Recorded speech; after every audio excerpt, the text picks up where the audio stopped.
ఉండేటటువంటి ఫీలింగ్ని మీడియా ద్వారా మేనేజ్ చేసుకోవచ్చు. ఎట్లాగో అవతల ప్రభుత్వం చెడ్డది కాబట్టి ఈ ప్రభుత్వం మంచిది కాబట్టి అట్లా చేస్తున్నాను. రెండవది ఇట్లాగ ఇప్పుడు ఫర్ ఎగ్జాంపుల్ నేను ఏమన్నారు చంద్రబాబు గారు, ఏది 45.1 అడుగులు పోలవరం కట్టిస్తాను 55,000 కోట్లని. ఎవరిస్తున్నారు ఇప్పుడు 55,000 కోట్లు? ఇవాళ కదా కేంద్రం ఏమో 12,500 కోట్లే చెప్పింది కదా, అంటే టోటల్ కలిపితే 30,000 కోట్లే కదా అయ్యేది.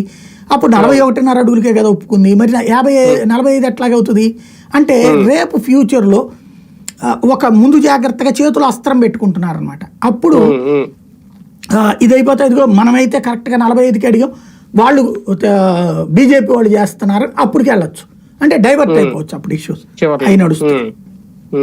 కానీ ఒకటి సార్, సోషల్ మీడియాలో అనుచిత పోస్టులు పెట్టేవాళ్ళని అరెస్ట్ చేయడంలో తప్పేం లేదు. సోషల్ మీడియా దానికే కాకుండా అంటే మన రాష్ట్రం అనే కాదు, ఎందుకంటే నిన్న తెలంగాణలో కూడా బీఆర్ఎస్ సోషల్ మీడియా ఇన్ఛార్జిని అరెస్ట్ చేశారు.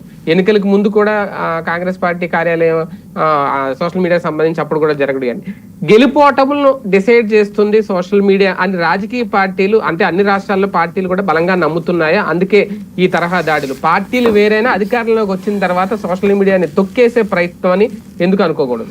సోషల్ మీడియా అనేటటువంటి దాంతోనే అధికారం వస్తుందంటే ఎవరూ ఓడిపోకూడదండి. ఎందుకంటే అన్ని పార్టీలకు సోషల్ మీడియా ఉంది. ఇక్కడ గ్రహించాల్సి ప్రభావితం చేయగలిగితే వాళ్ళే ఏం ప్రభావితం చేస్తారు? వాస్తవాలకు విరుద్ధంగా ఉంటే ప్రభావితం చేయగలుగుతారా?